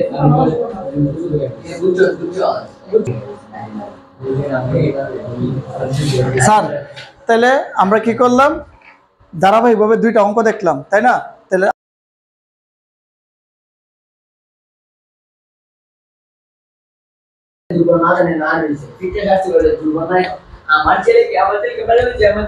আচ্ছা সব সব চুপ চুপ। আচ্ছা শেষ। আচ্ছা তোমরা পাঙ্খা এটা বন্ধ করে, এটা বন্ধ করে দে। তাহলে বাতাসটা ঘুমো ধরে থাকে। বন্ধ করতেছে, এটা বুঝছিস কি রে? সাথে সুইচ আছে, সুইচ বন্ধ। হ্যাঁ হয়েছে হয়েছে হয়েছে, আর লাগতো না। আচ্ছা এই তোমার কথা শেষ না? আচ্ছা তো দেখো আমরা এখন কি করলাম? 2টা ছক করলাম। বিশদ আয় বিবরণীর জন্য আমি 2টা ছক করলাম। এখানে একটা, এখানে একটা। ঠিক আছে, আমার তো বোর্ড ছোট হওয়ার কারণে আমি এভাবে করলাম। যদি আমার এখানে হয় হবে, না হলে আমি পাশে চলে আসব। ঠিক আছে, বারবার করব, এই জন্য আমি এখানে করে ফেললাম। আচ্ছা তো আমরা দেখো বই থেকে আজকে 3য় 4র্থ নাম্বার উদাহরণটা দেখব। আজকে 2টা করবো আমরা ইনশাআল্লাহ। আর সমস্যা থাকবে না তোমাদের, টোটালি থাকবে না। তো দেখো আমরা যদি প্রশ্নটা পড়ি, উদাহরণ 4, শৌকত ট্রেডার্সের নিম্নোক্ত রেয়ামিল ও সমন্বয় সমূহ বিবেচনাপূর্বক 2017 সালে 31শে ডিসেম্বর তারিখের সমাপ্ত বছরের বিশদ আয় বিবরণী, মালিকানা সত্ত্ব বিবরণী এবং আর্থিক অবস্থার বিবরণী প্রস্তুত করো। এখানে কিন্তু তারিখ দিয়ে রাখছে, দেখো 31শে মার্চ 2017। এখানে সমাপ্ত বছর বলছে, তাহলে তোমাকে বুঝতে হবে এই হিসাব কালটা শুরু হয়েছে 2016 সালের এপ্রিল মাসের 1 তারিখ থেকে। তা সেজন্য শেষ হয়েছে কত? 2017 সালের 31শে মার্চ, 1 বছরের জন্য। বুঝতে পেরেছো? আচ্ছা তাহলে চলো আমরা লেনদেনগুলো পড়ি। তো দেখো হাতে নগদ, এটা চলতি সম্পদ আসবে না। ব্যাংক জমা চলতি সম্পদ আসবে না। প্রাপ্য হিসাব এবং প্রদেয় বিল, প্রাপ্য বিল এবং প্রদেয় বিল, একটা চলতি সম্পদ, একটা চলতি দেয়, একটা আসবে না। এখানে আছে কি? মূলধন। মূলধন কি? মালিকানা সত্ত্ব, এখানে আসবে না। প্রারম্ভিক মজুদ পণ্য এটা আসবে, তাই না? প্রারম্ভিক মজুদ পণ্য এই যে দেখো এটা আসে, এটা আমাদের প্রত্যক্ষ খরচ হিসেবে ধরা হয়েছে এখানে। তারপর পণ্য ক্রয় বিক্রয়, একটা প্রত্যক্ষ আয়, একটা প্রত্যক্ষ ব্যয়, এখানে 2টি আসবে। হ্যাঁ, বিক্রয় ফেরত, ক্রয় ফেরত, এই 2টি আসবে, কারণ 2টি কি আমাদের আয়কে, প্রত্যক্ষ আয় এবং প্রত্যক্ষ ব্যয়কে কি করেছে? হ্রাস করেছে। তারপর দেখো দেনাদার আসবে না, পাওনাদার আসবে না, কারণ দেনাদার হচ্ছে চলতি সম্পদ, পাওনাদার কি? চলতি দায়। আসবাবপত্র বিক্রয়জনিত মুনাফা, এটা একটা অন্যান্য আয়, তো অন্যান্য আয় তো এখানে আসে না, এখানে শুধু প্রত্যক্ষ আয় আর প্রত্যক্ষ ব্যয়গুলো আসে। তারপর দেখো বিজ্ঞাপন খরচ আসবে না, তারপর বেতন আসবে না, পরিবহন কি আমাদের এটা প্রত্যক্ষ খরচ আসবে, আপ্যায়ন খরচ এটাও আসবে না কারণ এটা হচ্ছে কি পরিচালন খরচ। তারপর হচ্ছে কি এটা কুরিন হচ্ছে কি অনাদায়ী পাওনা, এটাও এখানে আসবে না, যদিও এটা আয় ব্যয়ের অংশ কিন্তু এটা এখানে আসবে না। তারপরে হচ্ছে কি সন্দেহজনক দেনা সঞ্চিতি, এটা হচ্ছে কি আমাদের একটা সঞ্চিতি, এটা এখানে আসবে না। কমিশন প্রাপ্তি প্রদান আসবে না, আর কোনো কিছু নাই। ঠিক আছে, সমন্বয় কি বলছে? সমন্বয় বলছে সমাপনী মজুত পণ্য 20,000 টাকা, 2 মাসের বেতন, দেনাদারের এত টাকা আদায়যোগ্য নয়। তারপর হচ্ছে বিজ্ঞাপন খরচের অর্ধেক বিলম্বিত, আসবাবপত্র অফিস সরঞ্জামের উপর 5% অবশ্যই ধার্য করতে হবে। এখানে যে 5টা সমন্বয় দেওয়া আছে, এই 5টা সমন্বয় থেকে একটা সমন্বয়ও কি আমাদের প্রত্যক্ষ আয় ব্যয়কে প্রভাবিত করতে পারেনি, সেজন্য এখানে একটা সমন্বয় আসবে না। তাহলে আমরা এখানে কি পাইলাম? আমরা সর্বপ্রথম এখানে লিখে ফেলবো বিক্রয়। আমরা এখানে যা পেয়েছি প্রত্যক্ষ আয় পাইছি কি একটা বিক্রয়, তাহলে বিক্রয়কে হ্রাস বৃদ্ধি করছে এমন উপাদানও আছে। তো দেখো আমরা প্রথমে এখানে কি লিখবো? বিবরণ, তারপর লিখবো টাকা টাকা টাকা, উপরে কিন্তু অবশ্যই লিখতে হবে প্রতিষ্ঠানের নাম, এবং আমরা যে বিশদ আয় বিবরণী প্রস্তুত করতেছি লিখে দিব বিশদ আয় বিবরণী 31শে ডিসেম্বর। এখানে তো 31শে ডিসেম্বর না, এখানে হচ্ছে কি 31শে মার্চ 2017, আমরা এটা লিখে দিব বিশদ আয় প্রতিষ্ঠানের নাম, তারিখ এবং আমরা যে হিসাবটা তৈরি করতেছি ওইটার নাম। তাহলে আমরা সর্বপ্রথম কি লিখবো স্যার? সর্বপ্রথম বিক্রয় লিখবো। কেন? আমাদের বের করতে হবে কি নিট বিক্রয়, তাই না? মোট মুনাফা নির্ণয়ের সূত্রটা হচ্ছে কি নিট বিক্রয় মাইনাস বিক্রিত পণ্যের ব্যয়। তাহলে আমাদের এখানে বিক্রয়ের পরিমাণ কত স্যার? রেয়ামিলের কত দেওয়া আছে? বিক্রয় দেওয়া আছে কত স্যার? 58,000। কত হাজার টাকা? 58,000 টাকা। কত? 58,000 টাকা। বিক্রয়কে হ্রাস বৃদ্ধি করে এমন উপাদান আছে, এই যে দেখো এখানে হচ্ছে কি বিক্রয় ফেরত, বিক্রয় ফেরত। তাহলে বিক্রয় ফেরতের পরিমাণ কত? মাইনাস ফেরত। দেখো এই ফেরতটা দেওয়া আছে আমাদের কত? 3,000 টাকা। আমরা 3,000 টাকা বাদ দিয়ে দিব। বাদ দিলে আমাদের কত হয় স্যার? 55,000 টাকা। স্যার এটাই তো আমাদের নিট বিক্রয়, তাই না? নিট বিক্রয় অর্থাৎ বিক্রয়কে হ্রাস বৃদ্ধি করে এমন উপাদানগুলো যোগ বিয়োগ করা। তো আমরা শুধু একটা পাইছি, সেই জন্য একটাই কি করছি? বাদ দিচ্ছি, তাই না? যদি যুগের উপাদান হইতো তাহলে কি করতাম? যোগ করতাম। আবার যোগ বিয়োগ উভয় থাকতে পারে, তাহলে দুইটাই আমরা করব, তাই না? আচ্ছা তুমি বলো তো নিট বিক্রয়ের পরে আমাদের পরের ধাপটা যেন কি? বিক্রিত পণ্যের ব্যয়। তাহলে আমরা এখানে লিখবো কি মাইনাস বিক্রিত পণ্যের ব্যয়। স্যার বিক্রিত পণ্যের ব্যয় প্রথম ধাপ কি? প্রারম্ভিক মজুত। প্রারম্ভিক মজুত। স্যার প্রারম্ভিক মজুত পণ্য তো দেওয়া আছে নাকি? প্রারম্ভিক মজুত পণ্য কত দেওয়া?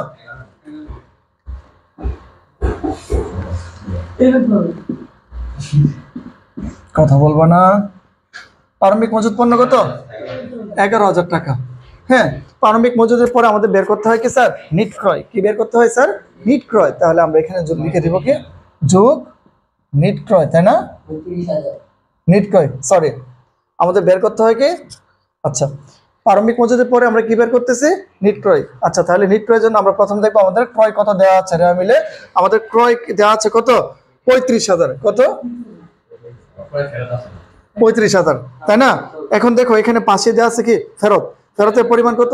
2,000 টাকা। তাহলে কি এখনো কি আমাদের এতই রইলো নাকি কমে গেল? কমে গেছে। তাহলে মাইনাস ফেরত কত? 2,000 টাকা। বাদ দিলে কত হয় স্যার? 33,000। তাহলে আমরা নিট ক্রয় পেলাম না? নিট ক্রয় স্যার কত পেলাম? 33। আচ্ছা নিট ক্রয় এখন কি করব? সকল প্রত্যক্ষ খরচ। স্যার এখানে প্রত্যক্ষ খরচ মনে একটা পাইছিলাম, তাই না? পরিবহন একটাই তো পাইছি না? পরিবহনের পরিমাণ কত? 1,000 টাকা। পরিবহন কত? পরিবহনের পরিমাণ কত? 1,000 টাকা। তাহলে আমরা কি করব? তিনটা উপাদান একত্রে কি করে ফেলবো? যোগ করে ফেলবো। আচ্ছা যোগ করলে 11 আর 33 কত? 44। 44 আর 1 কত? 45,000। স্যার এটার নাম যেন কি? বিক্রয়যোগ্য পণ্যের ব্যয়। আমরা এখানে লিখে দিব কি? বিক্রয়যোগ্য পণ্যের ব্যয়, তাই না? বিক্রয়যোগ্য পণ্যের ব্যয়। স্যার বিক্রয়যোগ্য পণ্যের ব্যয় থেকে আমরা কি করব? সমমানী মজুত অর্থাৎ এবছর অবিক্রিত পণ্যটা কি করে দিব? বাদ দিয়ে দিব। তাহলে আমাদের এখানে কত? এটা সবসময় কোথায় থাকে? সমন্বয়। তাহলে আমরা লিখবো কি? সমাপনী মজুত কত? 20,000। যদি আমরা বাদ দেই 20,000 টাকা কত হবে? 25। অর্থাৎ আমরা কি করলাম? এটার নাম হচ্ছে কি আমাদের বিক্রিত পণ্যের ব্যয়। আমরা যেন কি করি, বিক্রয় থেকে বিক্রিত পণ্যের ব্যয়টা কি করি, বাদ দিই। বাদ দিলে আমাদের কি বের হয়, মোট মুনাফা বা ক্ষতি। যেহেতু আমাদের এখানে বিক্রয়ের পরিমাণটা বেশি, খরচের পরিমাণটা কি, অর্থাৎ আয়ের পরিমাণ বেশি, কি খরচের পরিমাণ কম, সেক্ষেত্রে আমাদের এখানে কি বের হবে, মোট মুনাফা। কত টাকা স্যার, মোট মুনাফা কত, 30,000। আচ্ছা, তাহলে কি আমাদের শেষ হলো এটা, বুঝতে পেরেছি? আমরা কি করছি, নিট বিক্রয় থেকে বিক্রিত পণ্যের ব্যয় বাদ দিচ্ছি, বেড়ে গেছে কি মোট লাভ। কিভাবে বের করছে, আমাদের অঙ্কে দেওয়া ছিল বিক্রয় পরিমাণ 58, বিক্রয় ফেরত ছিল কত 3, বাদ যোগ বিয়োগ করলে আমাদের বের হয় কি, নিট বিক্রয় পরিমাণ কত দাঁড়াইছিল 55। এই 55 থেকে বিক্রিত পণ্যের ব্যয় বাদ দিচ্ছে। আমাদের র্যামেলে দেওয়া ছিল প্রারম্ভিক মজুদ 11,000, ক্রয় দেওয়া ছিল 35, ফেরত ছিল কত এত। এটাকে সমন্বয় করার পরে আমাদের হয়েছে কত 33,000, এবং সকল প্রত্যক্ষ খরচ এখানে ছিলই একটা, সেই জন্য আমরা একটা লিখছি। যখন আমরা 3টা যোগ করছি পাইছি কি বিক্রয়যোগ্য পণ্যের ব্যয়, আর বিক্রয়যোগ্য পণ্যের ব্যয় থেকে বাদ দিচ্ছে কি সমাপনী মজুদ পণ্য। সমাপনী মজুদ পণ্য বাদ দেওয়ার পরে আমাদের বের হয়ে গেল কি স্যার, বিক্রিত পণ্যের ব্যয়। আর আমরা এটাই কি করছি, নিট বিক্রয় থেকে বিক্রিত পণ্যের ব্যয় বাদ দিচ্ছি, আমাদের বের হয়ে গেল কি মোট মুনাফা। ঠিক আছে, আমি একটু চশমা পরে নেই, চশমা পরে আর একটা ক্লাস করবো এখন। রোদ লাগে তাই না, ভালো। আচ্ছা, তারপর আমরা এখন করব 5 নাম্বার, সর্বশেষ তোমার বইয়ের যে উদাহরণটা আছে 5 নাম্বার করব। আচ্ছা, তো এবার দেখো আমরা উদাহরণ 5টা করি। উদাহরণ 5, কথা বলো না, এবার আমরা উদাহরণ 5 করব।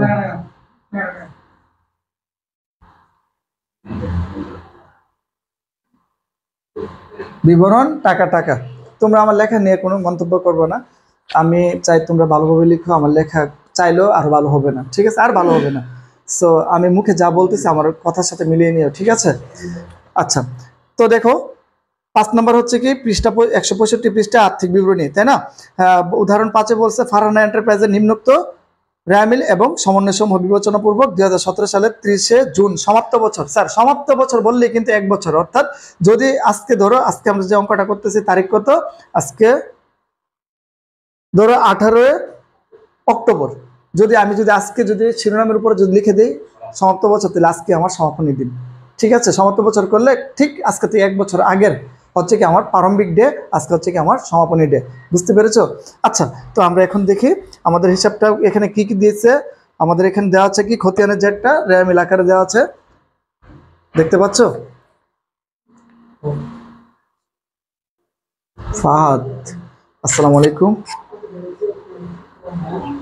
জি ওয়ালাইকুম আসসালাম।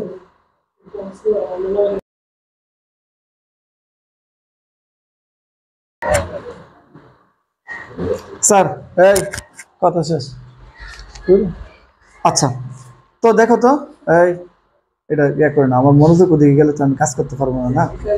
দেখো আমরা 5 নাম্বার যেটা করতেছি এটা হচ্ছে কি উদাহরণ 5, তাই না, ফারহানা এন্টারপ্রাইজ। তো এখানে যে আমাদের র্যামিলটা দেওয়া আছে 30শে জুন 2017 সমাপ্ত বছরের, অর্থাৎ এখানেও কি এক বছরের সমান কি 1 বছরের। তো আমরা এটা থেকেও কোন পার্টটা করব, বিশদ আয় বিবরণী শুধু মোট মুনাফার পার্টটা করব, তাই না।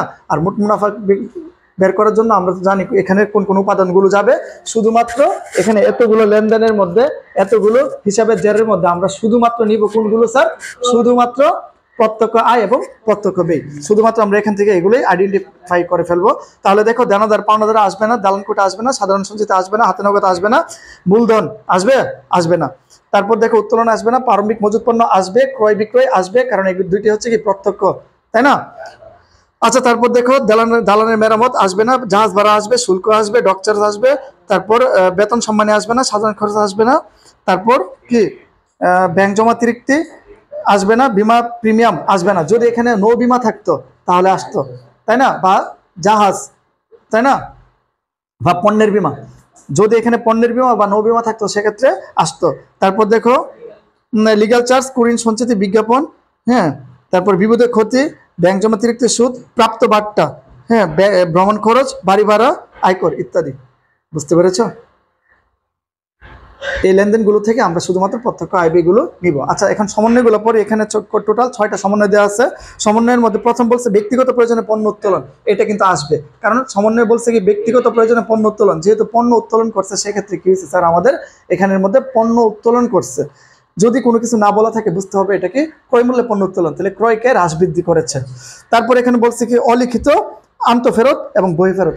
অলিখিত আন্তঃফেরত, আন্তঃফেরত মানে কি বিক্রয় ফেরত, আর বই ফেরত মানে কি ক্রয় ফেরত। বুঝতে পেরেছ? আচ্ছা, তারপরে হচ্ছে কি বিমা প্রিমিয়াম আসবে না, মণিহারি আসবে না, আর নাই সমাপনী মজুদ পণ্য আসতে চতে এটা আসবে। তাহলে চলো আমরা সর্বপ্রথম লিখবো কি, সর্বপ্রথম আমরা লিখবো বিক্রয়। আর কেন বিক্রয় লিখবো, কারণ আমরা নিট বিক্রয়টা বের করতে হবে। তো আমাদের এখানে বিক্রয় রেয়া মিলে কত দেওয়া আছে, রেয়া মিলে বিক্রয়ের পরিমাণ কত দেওয়া, 1,54,000। কত দেওয়া, 1,54,000। এখানে দেখো নিচে সমন্বয় বলছে, আমরা তো এখানে পাই নাই, এখানে পাইছি ফেরত পাই নাই, তাহলে আমাদের এখানে সমন্বয় দিয়েছে অলিখিত আন্তঃফেরত, তাই না, 4,000 টাকা আন্তঃফেরত। তুমি শুধু এখানে শুধু ফেরত লিখলেও হয়ে যাবে।